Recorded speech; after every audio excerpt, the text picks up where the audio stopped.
Hello viewers, welcome to Telugu Gumagumalu. ఇవాళ recipe chocolate muffins.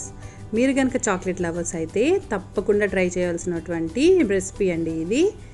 So సరైన కొలతలతో కనుక చేసుకుంటే పర్ఫెక్ట్ మఫిన్స్ మీకు వస్తాయి. So let's start.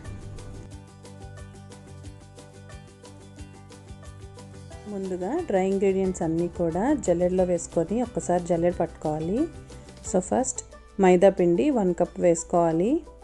ఇలా చేసుకోవడం వల్ల ఏమవుతుందంటే మనం జల్లెడ పట్టిన తర్వాత మొత్తం అంతా లోపలున్న ఉండలు కానీ ఏమన్నా గడ్డలు కానీ ఉంటే అవన్నీ కలిసిపోతాయి. సో ఇప్పుడు బేకింగ్ పౌడర్ 1 టీ స్పూన్, తర్వాత బేకింగ్ సోడా 1/2 టీ స్పూన్ వేసుకున్న తర్వాత షుగర్ తీసుకోవాలండి.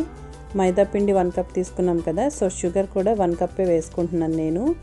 సో మీరు కనుక షుగర్ తక్కువ తినేవాళ్ళు, స్వీట్నెస్ తక్కువ ఇష్టం అంటే కొంచెం తగ్గించుకోండి. కోకో పౌడర్ వచ్చేసరికి 1/4 కప్ వేసుకోవాలి. అన్నీ వేసుకొని ఒక్కసారి పైన చూపించిన విధంగా చేసుకొని జల్లెడ పట్టుకోవాలి. సో చూస్తున్నారు కదా, మనకి ఉండలు గడ్డలు లాంటివి కనిపిస్తున్నాయి కదా. సో అలాంటప్పుడు ఇలా స్పాచులాతో ఒక్కసారి గరిటతో అయినా పర్లేదు కలుపుకుంటే మనకి నార్మల్గా అవుతుంది. ఇలా మిగిలిపోయినటువంటి పిండి కానీ షుగర్ పౌడర్ కానీ ఏదైనా కానీ పక్కకు తీసేయండి, ఇంకా కలపకండి. సో ఇలా అయిపోయింది కదా. జల్లించిన తర్వాత ఇలా సాఫ్ట్గా మొత్తం విడివిడిగా వస్తుంది పిండి కానీ అంతాను. ఒక్కసారి మొత్తం అన్నీ కలిసిపోయేటట్టుగా ఒకసారి కలుపుకోవాలి పిండి షుగర్ అంతా కూడా. ఇప్పుడు డ్రై ఇంగ్రీడియంట్స్ అన్నీ ఒక పక్కన పెట్టుకొని వెట్ ఇంగ్రీడియంట్స్ అన్నీ కలుపుకోవాలండి. సో వెట్ ఇంగ్రీడియంట్స్ అన్నీ కలుపుకున్న తర్వాత మనం డ్రై ఇంగ్రీడియంట్స్లో కలుపుతాము. సో అందుకని డ్రై ఇంగ్రీడియంట్స్ ఉన్నది మాత్రం కొంచెం పెద్ద బౌల్ తీసుకోండి. వెట్ ఇంగ్రీడియంట్స్లో మొదటగా 1/4 కప్ పెరుగు యాడ్ చేసుకోవాలి. తర్వాత 2 కోడిగుడ్లను యాడ్ చేసుకోవాలి. పెరుగు కానీ కోడిగుడ్లు కానీ రూమ్ టెంపరేచర్లోనే ఉండాలండి. ఇప్పుడు vanilla essence 1 table spoon add చేసుకోవాలి. అన్నీ యాడ్ చేసుకున్న తర్వాత ఒకసారి కలుపుకొని వెజిటేబుల్ ఆయిల్ యాడ్ చేసుకోవాలండి 1/3 కప్. తర్వాత పాలు వచ్చేసి 1/4 కప్ యాడ్ చేసుకోవాలి. అన్నీ ఒకసారి యాడ్ చేసుకున్న తర్వాత ఇప్పుడు బాగా కలుపుకోవాలి. వెజిటేబుల్ ఆయిలే అక్కర్లేదండి, లైక్ మీకు ఏదన్నా పర్లేదు, స్మెల్ రాంది ఏదైనా పర్లేదు, ఏ ఆయిల్ అయినా యాడ్ చేసుకోవచ్చు. ఇప్పుడు బాగా కలిసిపోయిన వెట్ ఇంగ్రీడియంట్స్ అన్నీ కూడాను డ్రై ఇంగ్రీడియంట్స్లో వేసి కలుపుకోవాలి. పైన చూపిస్తున్న విధంగా ఒక్క డైరెక్షన్లోనే కలుపుకోవాలండి. So cut and fold method అంటారు కదా, సో అలా కలుపుకున్నా పర్లేదు, లేకపోతే రౌండ్గా కలుపుకున్నా పర్లేదు, మరీ ఎక్కువగా అయితే కలపద్దు. మొత్తం వెట్ ఇంగ్రీడియంట్స్ అంతా కూడా మన డ్రై ఇంగ్రీడియంట్స్లో బాగా కలిసిపోవాలండి. సో పైన చూపిస్తున్న విధంగా మొత్తం అంతా బాగా కలిసిపోయింది నాకు, అలా కలిసిపోవాలి. ఇప్పుడు చాక్లెట్ చిప్స్ ఇష్టం అయితే సో చాక్లెట్ చిప్స్ వేసుకోవచ్చు. మీకు మీ టేస్ట్కి తగ్గట్టు చాక్లెట్ చిప్స్ యాడ్ చేసుకోండి. యాడ్ చేసుకొని ఒక్కసారి పైన కలుపుకున్న తర్వాత ఇంక ఇది మౌల్డ్స్లోకి పోసేసుకోవడమే.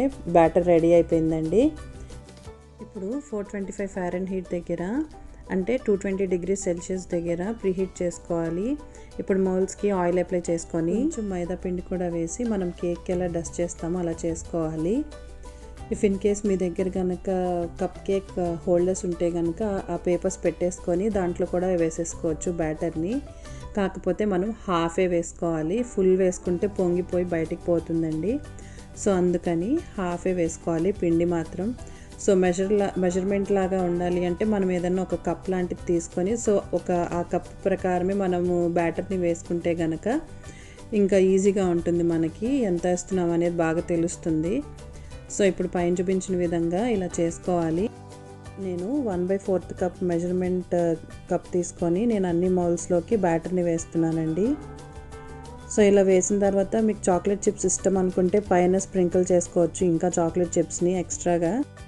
చాక్లెట్ చిప్స్ ప్లేస్లో మనం చాక్లెట్ చిప్సే కాకుండా ఆల్మండ్స్ వేసుకోవచ్చు, కాజు వేసుకోవచ్చు, అదే కాకుండా డ్రై ఫ్రూట్స్ కూడా వేసుకోవచ్చు. ఇంకా అది మన ఇష్టం అండి, ఏది కావాలంటే అది వేసుకోవచ్చు. ప్రీహీట్ అయిన ఓవెన్లో ఈ ప్లేట్ని పెట్టుకోవాలి. 5 మినిట్స్ పెట్టుకోవాలండి. ఫస్ట్ 5 మినిట్స్ మాత్రం 425 డిగ్రీస్ అంటే 220 డిగ్రీస్ సెల్సియస్ దగ్గర పెట్టుకోవాలి. ఆ తర్వాత మనం 350కి మార్చుకోవాలండి. 350కి మార్చుకొని 350 అంటే 177 డిగ్రీ సెల్సియస్ అండి. అక్కడికి మార్చుకున్న తర్వాత మనం 15 మినిట్స్ పాటు ఇంకా ఉంచాలి మనం ప్లేట్స్ని, మఫిన్స్ని. సో ఆ 15 మినిట్స్ కూడా అయిపోయిన తర్వాత హాట్ చాక్లెట్ మఫిన్స్ రెడీ అయిపోయినట్టే. చూసారు కదా ఎంత బాగున్నాయో చాక్లెట్ మఫిన్స్. సో ఇవి కొంచెం చల్లారనివ్వాలండి, లేకపోతే రావు. అదే మనం కింద పేపర్ ఉంటే కనుక వచ్చేసేవి. సో నేను ఏ పేపర్ వేయలేదు కాబట్టి సో ఇలా తీయాలి స్పూన్తో, సైడ్స్ అంతా తీసుకొని స్లోగా సైడ్ నుంచి లిఫ్ట్ చేస్తే చాక్లెట్ మఫిన్ వచ్చేస్తుందండి. సో చూసారు కదా ఎంత సాఫ్ట్గా, ఎంత చాక్లెటీగా ఉందో.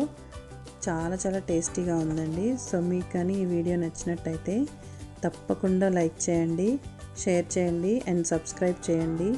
అండ్ ఈ రెసిపీని తప్పకుండా ట్రై చేసి నాకు కామెంట్ సెక్షన్లో ఎలా కుదిరిందో తప్పకుండా కామెంట్ చేయండి. నేను ఈ రెసిపీకి వాడినన్ని కూడాను మెజర్మెంట్ కప్స్ అండి. సో మెజర్మెంట్ కప్స్తో చేసుకుంటే బాగా పర్ఫెక్ట్గా వస్తుంది. నేను మొత్తం అంతా కూడా నేను డిస్క్రిప్షన్లో ఇస్తాను మెజర్మెంట్స్ అన్నీను. సో తప్పకుండా ఒకసారి చూడండి, చూసుకొని ఒకసారి ప్రిపేర్ చేయండి. అండ్ మీకు ఏ రెసిపీస్ కావాలో కామెంట్ సెక్షన్లో కామెంట్ చేయండి. Thanks for watching.